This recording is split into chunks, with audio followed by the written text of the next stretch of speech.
नमस्कार, मी रेणुका. जगाच्या पाठीवर या बुलेटिनमध्ये तुमचं स्वागत. आणि बुलेटिनमध्ये आपण बघणार आहोत जगभरातल्या बातम्यांचा वेगवान आढावा. आणि त्यातली सुरुवातीची बातमी आहे शेजारच्या देशातली, म्हणजेच पाकिस्तानमधली. त्या बातमीनं आपण बुलेटिनची सुरुवात करतो. दहशतवाद्यांनी शुक्रवारी पाकिस्तानमधील कराचीच्या पोलीस मुख्यालयावर हल्ला केला. गोळीबार आणि ग्रेनेड स्फोटांच्या आवाजानं कराची त्यामुळे हादरून गेलं होतं. या हल्ल्यात 2 हल्लेखोर ठार झालेत आणि एक सुरक्षा अधिकारी जखमी झालाय. पाकिस्तानी तालिबाननं एका संक्षिप्त निवेदनाच्याद्वारे या हल्ल्याची जबाबदारी स्वीकारली आहे. पोलीस आणि निमलष्करी दल या हल्ल्याला प्रत्युत्तर देत असल्याचं कराचीचे पोलीस प्रमुख जावेद अलम ओधो यांनी म्हटलंय. पाकिस्तानच्या तालिबाननं सरकारसोबत महिनाभर चाललेला युद्धविराम संपुष्टात आणला आणि नोव्हेंबरपासून पाकिस्तानमध्ये अतिरेकी हल्ल्यांमध्ये आता वाढ होताना दिसतेय.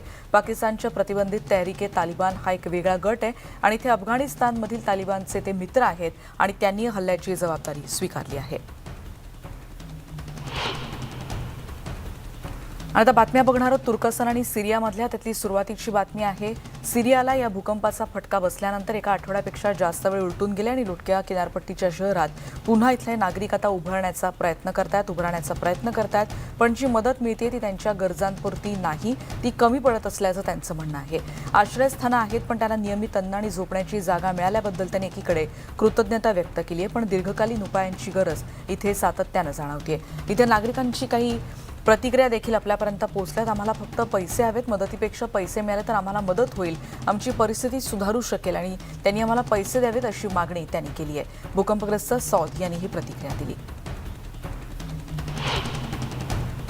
उत्तर सिरियामधल्या इडलिबमधल्या रुग्णालयात भूकंपात जखमी झालेल्या हजारोंवर उपचार केले जात आहेत, पण वैद्यकीय पुरवठ्याची कमतरता तिथे जाणवते आणि आपत्तीमुळे उपलब्ध वैद्यकीय कर्मचाऱ्यांच्या पुरवठ्यावरच त्याचबरोबर संख्येवरही मोठा परिणाम झालाय, ज्यामुळे आरोग्य यंत्रणेवर ताण येतोय. सध्याच्या महत्त्वाच्या गरजांमध्ये प्रतिजैविक, त्याचबरोबर ड्रेसिंग आणि डायलिसिस मशीनचा तिथे समावेश आहे, असं इडलिब शहरातल्या सेंट्रल क्लिनिकचे संचालकांनी याविषयीची माहिती दिली. सिरियातल्या नागरिकांना युरोपियन युनियनकडून मदत घेऊन जाणारं जहाज बेरूतच्या बंदरावर पोहोचलं आणि ही मदत ट्रकमधून तिथे उतरवण्यात आली आहे. सिरियन अरब रेड क्रिसेंटला ही मदत पोहोचवण्यात आली. हे जहाज इटलीहून तंबू, त्याचबरोबर हीटर्स आणि हिवाळ्यासाठी आवश्यक काही वस्तू घेऊन आले. तब्बल 16 कंटेनर घेऊन हे आवश्यक सगळा साठा घेऊन हे जहाज पोहोचतंय. युरोपियन युनियन आणि नागरी संरक्षण यंत्रणेनं त्यांची ही सोय केली आहे. ही शिपमेंट युरोपियन युनियन सदस्य देशांपैकी एक आहे, ज्यामध्ये दक्षिण तुर्कस्तान आणि बेरूतमधल्या गॅझियान्टेप शहरातील हबद्वारे भूकंपामुळे प्रभावित झालेल्या सिरियाच्या लोकांपर्यंत ही मदत पोहोचवता येईल. पुढची बातमी आहे. रशिया आणि युक्रेन युद्धाला वर्ष पूर्ण होतं या महिन्यात आणि इथे मोठ्या प्रमाणात वित्त आणि जीवितहानी झाली आहे. इथल्या इतर भागात म्हणजे या सगळ्यातला जो प्रदेश आहे तिथून मुलं दत्तक घेण्यास इच्छुक असलेल्या रशियन नागरिकांची संख्या वाढते. रशियाचे राष्ट्राध्यक्ष व्लादिमीर पुतीन यांनी त्याची पुष्टी केली आहे. युक्रेनमध्ये सुरू असलेल्या लष्करी कारवाई दरम्यान डोन्स्क, लुहान्स्क, खेर्सन, जापोरेझे या भागातल्या मुलांना दत्तक घेण्यासाठी ही विनंती येत असल्याचं त्यांनी म्हटलंय. पुतीन यांनी ज्या कुटुंबांचे नातेवाईक या सैनिकांचं विशेष लष्करी कारवाईत भाग घेत होते त्यांना पाठिंबा देण्याच्या प्रस्तावाचंही स्वागत केल्याची माहिती कळतेय. रशियाचे राष्ट्राध्यक्ष व्लादिमीर पुतीन यांनी सुरक्षा आणि आर्थिक सहकार्यावर चर्चा करण्यासाठी बेलारूसचे अध्यक्ष अलेक्झांडर लुकाशेंको यांचं रशियामध्ये स्वागत केलं. नोवो ओगोरेव इथल्या निवासस्थानी बैठक झाली, ज्यामध्ये बोलताना पुतीन यांनी याविषयीचं भाष्य केलंय. सुरक्षा समस्या, लष्करी सहकार्य आणि अर्थव्यवस्था या मुद्द्यांवर यावेळी चर्चा झाली. यावेळी देशानं अधिक तपशील या संदर्भातला दिला नसला रशियानं, तरी सुरक्षा आणि संरक्षणासंदर्भातल्या महत्त्वाच्या मुद्द्यांवर इथे महत्त्वाचे करार झालेले आहेत. बेलारूस आणि रशियन कंपन्या इथे मायक्रो इलेक्ट्रॉनिकची आयात बदलण्यासाठी सहकार्य करत असल्याचं त्यांनी यावेळी सांगितलंय. बेलारूस देखील लढाऊ विमानं तयार करण्यास तयार असल्याचं लुकाशेंको यांनी सांगितलं.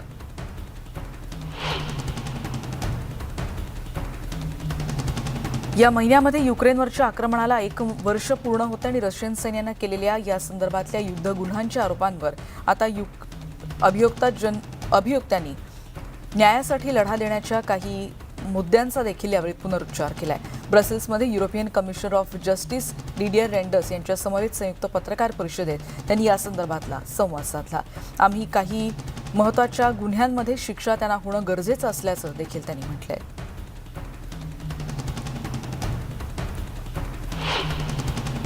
बाखमूतमध्ये झालेल्या कारवाईत शहीद झालेल्या युक्रेनमधल्या लष्करातल्या वरिष्ठ लेफ्टनंट यांच्या अंत्यसंस्कारासाठी शुक्रवारी नागरिक जमले होते. 42 वर्ष कोस्टी अंटिन कॅसिच यांनी 2014मध्ये सुरू झालेल्या लढाईतले ते एक अनुभवी अधिकारी होते.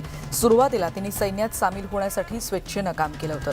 लष्करातले सहकारी आणि कॅसिच यांच्या मित्रांनी देखील त्यांच्याविषयीच्या आठवणी सांगितल्या. गेल्या वर्षी रशियाने युक्रेनवर हल्ला केला आणि त्यानंतर त्यांनी आपल्या युद्धाबद्दलचे अनुभवही शेअर केले होते आणि त्यांनी पुन्हा एकदा मदतीसाठी पुढाकार घेतला होता. नेदरलँड्सचे पंतप्रधान मार्क रुट यांनी शुक्रवारी युक्रेनला रशियासोबतचं युद्ध जिंकण्यासाठी मदतीचा हात पुढे केला. नेदरलँड्स युक्रेनच्या पाठीशी आहे आणि जितकी मदत लागेल तिथपर्यंत आम्ही ती करत राहू आणि पाठीशी उभं राहू असा पुनरुच्चार त्यांनी केलाय. कीवमध्ये युक्रेनचे राष्ट्राध्यक्ष व्लोदिमीर झेलेन्स्की यांच्या समवेत संयुक्त पत्रकार परिषदेत रुट बोलत होते. नेदरलँड्स, डेन्मार्क आणि जर्मनीसह युक्रेनला ही शस्त्र पुरवली जातील याविषयीची देखील माहिती त्यांनी दिली.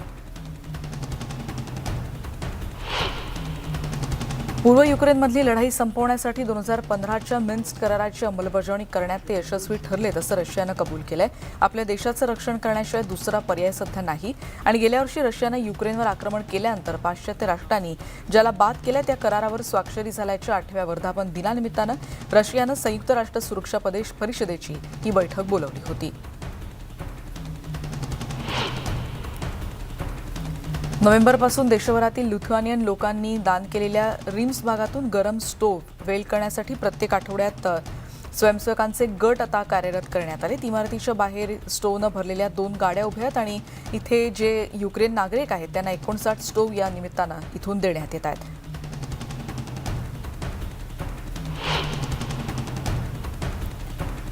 पुढची बातमी आहे कोरियातली. इथे किम जोंग इल यांच्या जयंतीदिनी उत्तर कोरियाचे नेते किम जोंग उन यांनी शोपीस हाऊसिंग आणि फूड प्रोजेक्टसाठी ग्राउंड ब्रेकिंग एका समारंभाला त्यांनी इथे उपस्थित होते. उत्तर कोरियाच्या टेलिव्हिजनद्वारे याविषयीची माहिती देण्यात आली.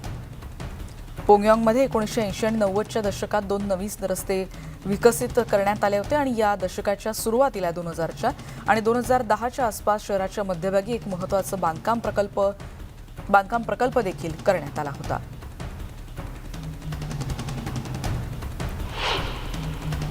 न्यूयॉर्कच्या जॉन एफ केनेडी आंतरराष्ट्रीय विमानतळाच्या टर्मिनलमध्ये वीज खंडित झाली आणि त्यामुळे काही उड्डाणं रद्द करावी लागली आहेत तर काहींचा मार्ग वळवावा लागला. विमानतळावरील काही आंतरराष्ट्रीय उड्डाणं हाताळणाऱ्या टर्मिनल 1 मध्ये काही विजेच्या समस्या उद्भवल्यामुळे शुक्रवारी ते बंद राहील असं ट्विट विमानतळाकडून करण्यात आलं होतं.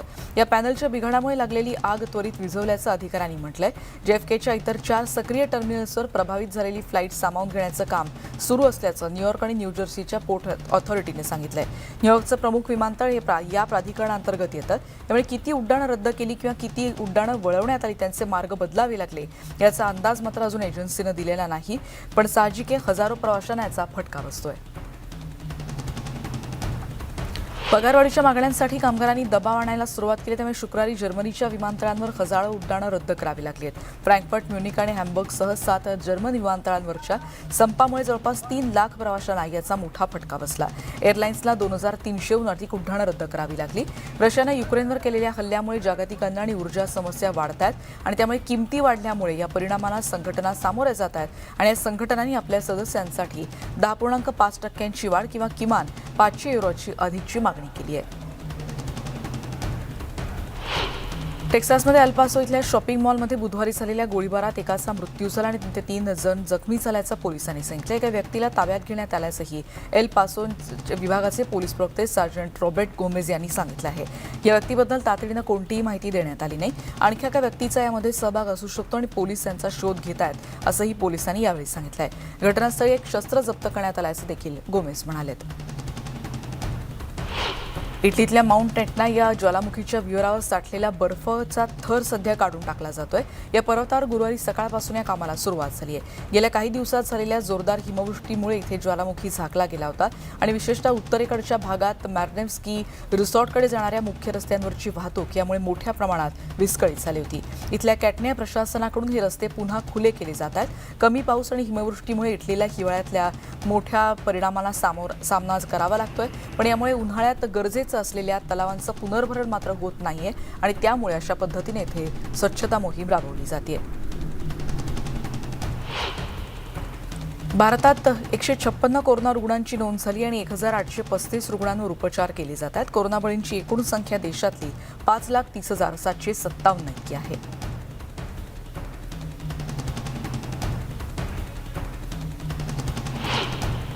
प्रवाशांचा मृत्यू झाला होता. एप्रिल 1912 मध्ये साऊथहॅम्प्टन, इंग्लंड ते न्यूयॉर्क शहरापर्यंतच्या पहिल्याच प्रवासात हे जहाज दुर्घटनाग्रस्त झालं होतं.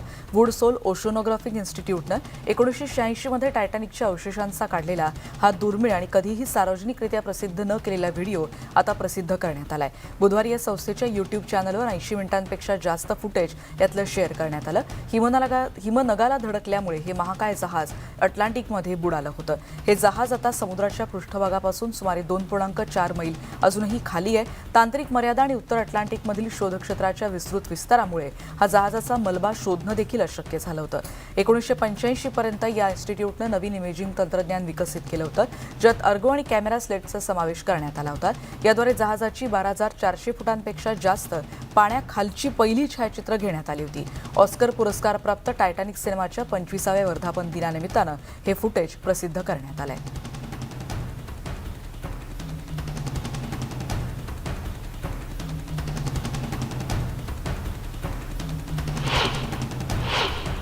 या सगळ्या बातम्यांचा आढावा घेतल्यानंतर या बुलेटिनमध्ये आता आपण इथेच थांबतो आहोत. पहा फक्त न्यूज 18 लोकमत.